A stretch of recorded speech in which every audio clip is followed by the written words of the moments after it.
of Three Different Worlds by Nicola Winters. Chapter 6. I woke up early at about 0500, feeling a bit of agonizing pain in my back. The blanket felt heavy on my body as I got out of bed. My door vibrated to the knock that I barely heard from the hall. "Doctor, shall we head out soon?" asked the guard assigned to help me with this task that I dreaded. My response was groggy, as I said, "Yeah, give me a moment to get changed, and then we can head out." "Yes, sir." I got up and walked to the bathroom I had in my room to wash my face and brush my teeth and hair. My hair was not laying down as I wanted it to, so I left it be as I looked at myself in the mirror. That reflection wasn't the me that I accustomed to, but a person doing better. The fragile little boy I used to be didn't exist anymore, right? I couldn't even meet my own eyes without seeing who I was in the past. I walked out of my bathroom before I slammed my hands on the countertop as quietly as possible. My hands got cut on the sharp edge, so my first stop was the medical supplies before I could change into my clothes. The wardrobe was full of different outfits, but I chose one of my older medic ones and got changed before my hands were wrapped. After my hands were wrapped in a quick patchwork that I'll correct later before I visit Arcadius. I left my room and disappeared down the hall to meet the guards that were to help me catch Virgil's parents. Lionel was in the group of about 6 guards to come with me. "Lionel, you shall be staying here with Virgil," I said, looking at him. "But doctor," he said, about to give an argument, "please stay here with him. We would prefer that we know that he is safe, and I know you are very capable of keeping him safe," I said with a small smile. "Yes, sir." He left the group and headed up the stairs. The group and I left the palace and made our way to the house that we found Virgil. I had the guards go out of sight of the windows and the front door before I knocked on the door. The door opened, and before I could sense the danger, I got stabbed in my gut on the left side. Shit. I need to disarm him and end this quickly.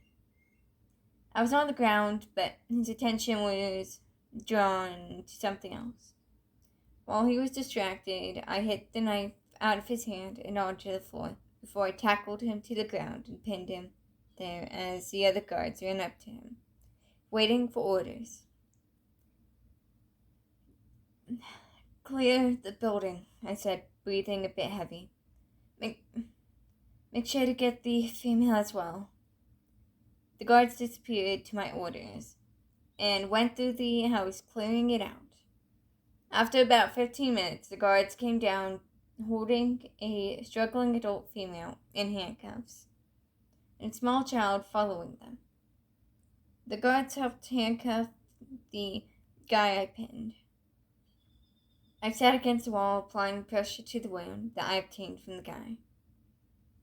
The small child came up to me and took a seat next to me before the guard that was supposed to be watching her realized she was there with me. "Doctor, I am so sorry. I can take her to the orphanage or something so she isn't bothering you," they said, freaking out. "Don't.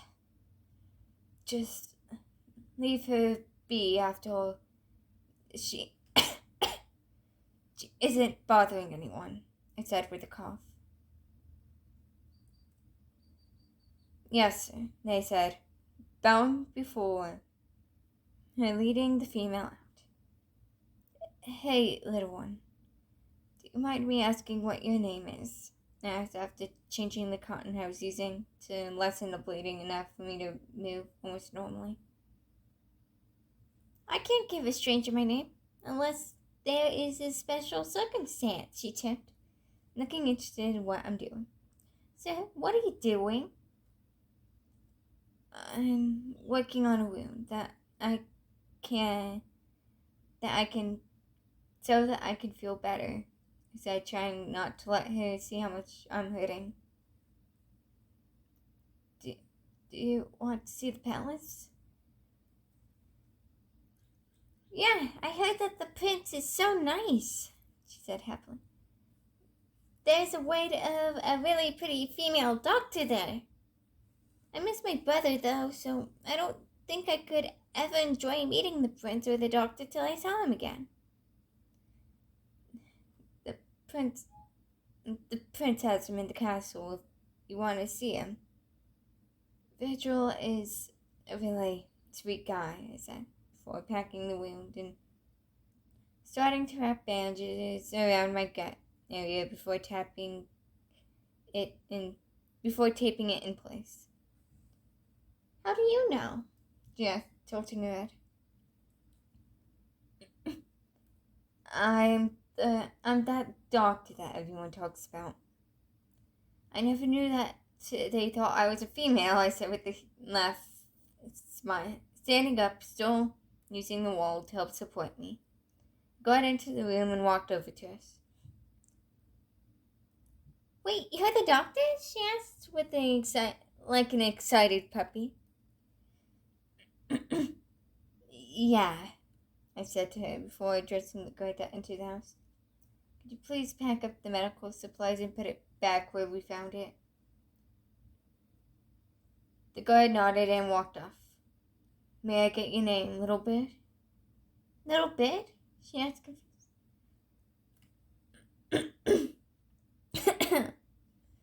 Would you rather me call you something else? I asked. And she just shook her head. My name is Olivia. She chirped happily as the guard came back. You are so pretty. I stopped leaning against the wall as much and said, how about we go to the palace now, Little Bird? I took a few steps and had to start leaning on the wall again. Could you get me something to help me walk so I could get back to the palace?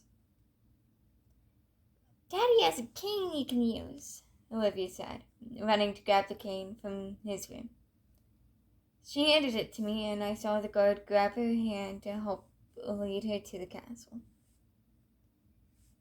Thank you, Chitty. How about you go ahead with the nice guard?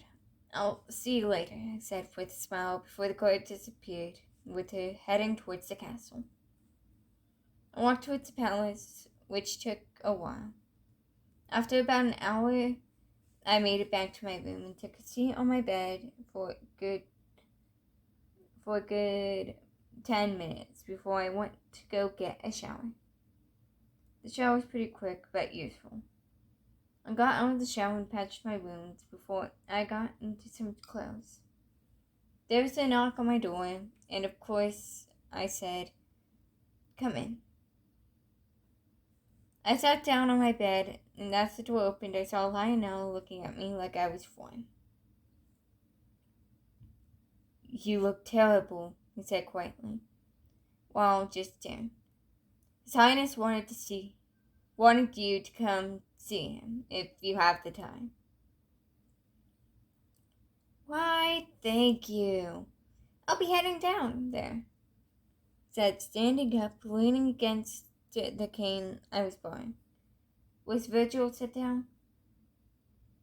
Not yet, Lionel said quietly. I'll send him down in a while. All right. I'll see you in a while then, I said, walking out of my room with him. And I went down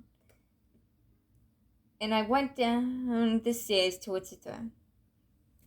I went to him and tried to kneel in front of Arcadius. Oh my, Lucious, don't go doing that, he said, standing up to come to me. Yes, my liege. Don't worry about it, I said, stopping him there. They put up a fight that we handled swiftly. Lucious, he said, covering his mouth, looking at me and how I responded even when I was injured. After a moment, he finally said, "You are not to work until you completely healed." "Yes, my lord." "Please fetch Virgil and Lionel, please," Kitty said, looking at me. "Take a seat beside me." I was shocked by his request, especially in the throne room of all places. With a factor of shock, I followed his order and took a seat next to him. Virgil was there a few minutes later, and I was feeling the wound more and more as the adrenaline went down. "Afternoon, Virgil. I do believe you were interested in Lucious's task, but I feel like this would give you a clear view of what he had to do when you see this. Release the child." Olivia walked out, and when she got a view of Virgil, ran straight up to him. "He had to get my sister." "Wait a second. You guys didn't," Virgil said after a moment. "Yeah, I had to rescue parents this morning," he said, looking at him with a small smile. "How many times did father stab you?" Virgil asked, as if this was a normal question. Just once," I laughed, but quietly added, "In the in the guts." "That's good. Wait, he got you in the guts? How are you all right after that?" Virgil asked, surprised. It's more nervous. It's more normal than you think. They won't hurt you guys anymore after all," I said quietly, feeling a bit nauseous as the pain got worse. "How come you never told me the doctor was a guy?" Olivia asked, making me laugh a bit. "'Cause I didn't know he was till yesterday evening. Even though we have, I guess, been friends since we were little," Virgil laughed. "I do hope that didn't cause any trouble." "It didn't cause any trouble, I promise," I said, still laughing, which made the pain feel worse. "I will be having a friendly talk with your parents tomorrow," Kitty said quietly, with quotations between friendly. "Yes, my lord." "May I request that Olivia stays under my watch?" Virgil asked, worried that we would take her away. "Of course. She's under my royal protection now as long as we are friends, or your royal staff," Katie said with a smile. "Thank you so much, Katie. I mean, my lord," he said, super happy. "It's no problem. I think we should part ways for a bit and let Lucious get some rest. After all, this morning was quite eventful for him," Katie said, like he would not be letting me do anything else but resting. "Lionel, please take them to their rooms." "Yes, sir." Lionel escorted us up to our rooms, and I laid in bed, not wanting to do anything. And after a while, I was asleep for about an hour before I heard a knock on my door. I tried to sit up too quickly and regretted it almost instantly, feeling the wound reopen and feel absolutely terrible. My vocal cords betrayed me and made me let out a small cry in pain. Before my door opened to reveal it was Arcadius at my door. "Lucious, calm down. It's just me," How are you feeling? He asked, walking up to me and kneeling next to me. I'm not doing too well, I said, sitting up to look at him better. I scooted back to lean my back on the wall. Lucious, are you sure that's a good idea? He asked, seeming to lean forward to catch me if I was to fall. It's all right, I said, trying to reassure. I'm so sorry. I never meant for this to happen, he said, worried and apologetically.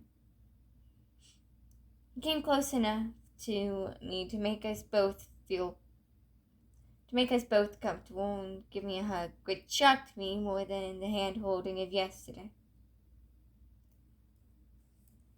Could you ever forgive my stupidity? Arcadius, it is all right. Really. I'll be fine and back to working soon enough that you can barely tell I was ever gone, I said jokingly. Or hearing him mutter something that I couldn't understand since his face was in my chest. Come again? You better not be back that quickly, because if you are, that means you're neglecting your own care. You wouldn't be fully healed yet at that time, he said, worried still. Alright, but you get my point still. I'll be back sooner than you think, I said with a smile. As long as you take the time you need to heal properly, then I guess that's alright, he said. With my door opening, showing Lionel a more true relationship. Oh, shit. We saw something that makes us look like we are doing something that isn't right. Lionel, we are only friends, I said, a bit embarrassed to be seen with His Highness laying his head in my chest.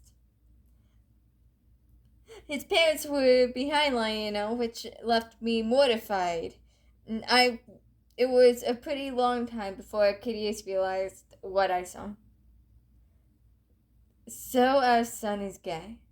The king asked with a curious tilt of head. No, Lucious is just really injured, and I was worried. Arcadius half lied. You know, if you like guys, that's all right, the queen said with a smile. Wait, really? He asked surprised. Yeah. If you're excited... Are you excited for your coronation, the king asked. If you want to, we can change it from tomorrow to the day after, if you'd prefer. But what about Lucius? Arcadius asked upset. I'll be there, Cherry. I promise, I said, feeling Arcadius lay a hand on mine and holding it firmly. We'll make sure that he makes it, the queen said with a smile. I would love to help him prepare for it tomorrow as well. Could I, Lucius? Sure, I said with a bit of a smile. I forgot how busy this week already was and how busy it is now with all the extra stuff added. It is worth it. Plus, I wouldn't change anything.